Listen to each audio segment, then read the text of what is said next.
YouTube world? My name is Nicholas Montez, and you watch my YouTube channel, Nicholas Montez. Welcome back to another YouTube channel, everybody. I'm so excited to have all back here together again. Now, in today's video, we're going to be talking about the newest Netflix movie, action thriller film, Gunpowder Milkshake. So, when I was preparing my list, my video schedule for this week, I saw this movie and I was like, this is gonna be one of the best things ever, because we've gotten some good action movies this year with like Raya and the Last Dragon, Black Widow, but like I like to see these types of films, and especially how it's kind of a mixture of Birds of Prey, which we'll talk more about that in just a little bit. But I was a bit more excited for it more than most people. And by the time you're watching this, technically it's 11 o'clock on July 16th, but I am filming this on July 14th around 7 o'clock. So, PM. So, with that said, let's get started talking about Gunpowder Milkshake.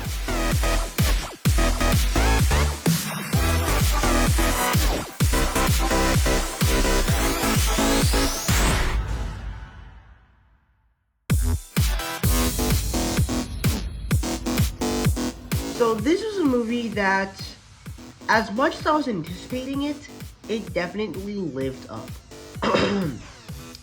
Because, once again, I'm not, like, the most big fan of action movies, but, I say that because I haven't seen many of them. Like, I've seen Rush Hour, I've seen Bad Boys, the first and third one, but, like, I have never seen, like, so many action films. I haven't seen the Matrix films. I have never seen John Wick or Die Hard. Like, I haven't seen any of these throwback action movies. I haven't seen many action movies.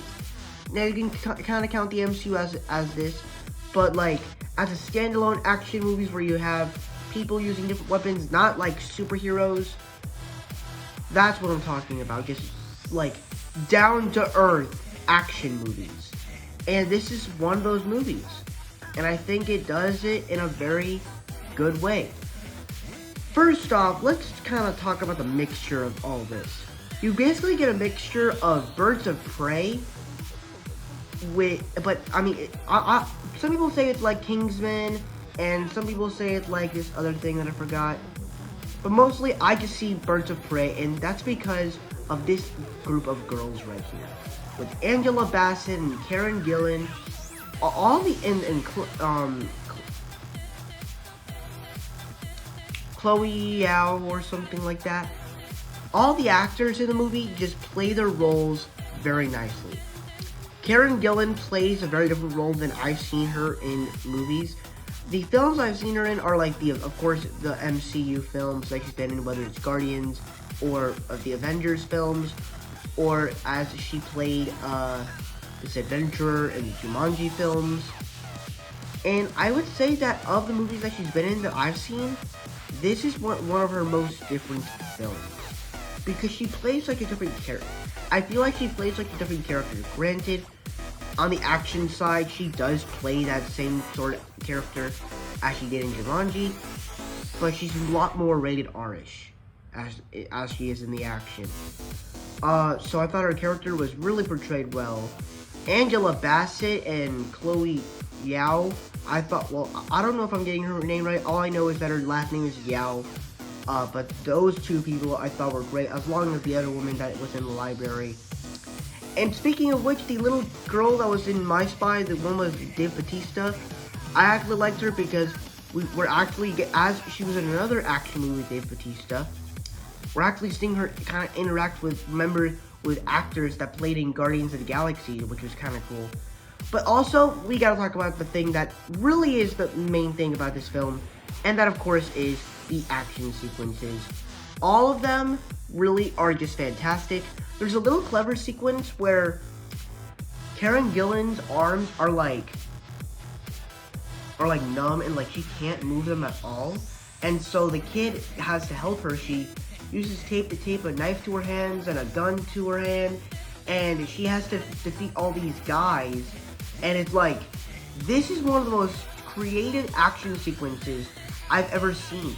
And she's like sitting in a chair, like she's literally doing this whole thing.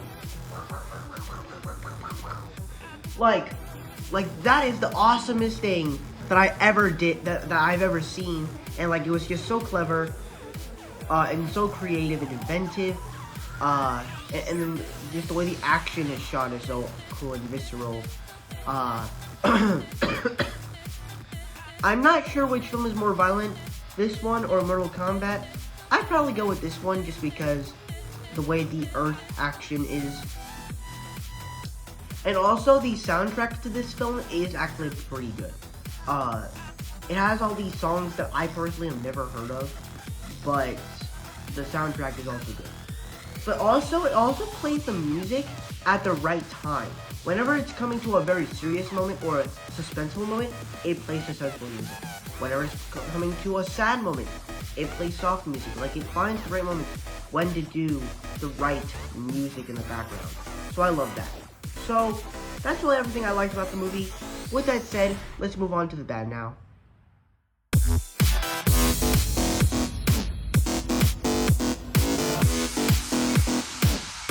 And for me, there's not much issues with the film, but I do have, just because there's not many doesn't mean I don't have any issues at all. I have issues with this movie. So the first thing I want to talk about is that the way the film kind of began, the first half of the movie just felt a little bit weak-handed because it felt a little bit rushed, and the characters just did not feel right, and it also just felt like too dark in my mind. Like, the color scheme of it felt too dark.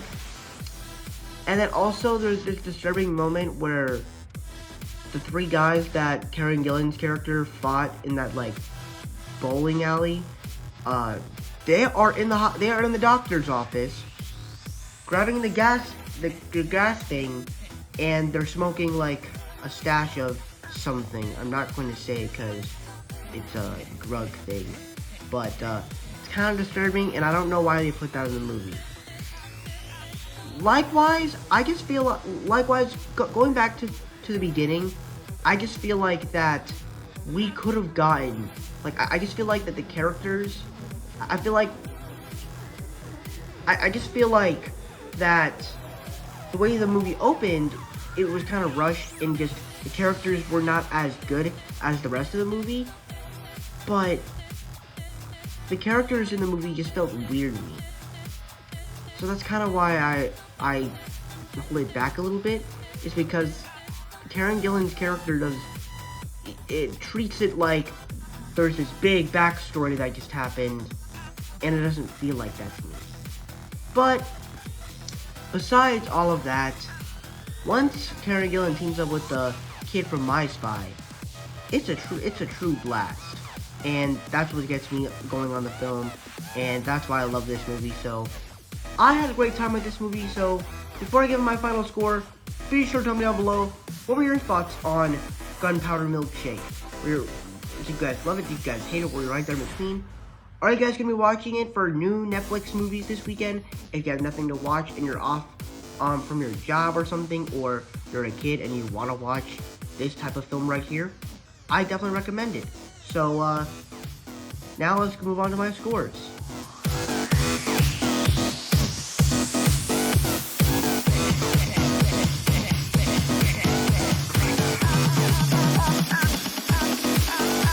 Alright, so that is it for my Gunpowder Milkshake review.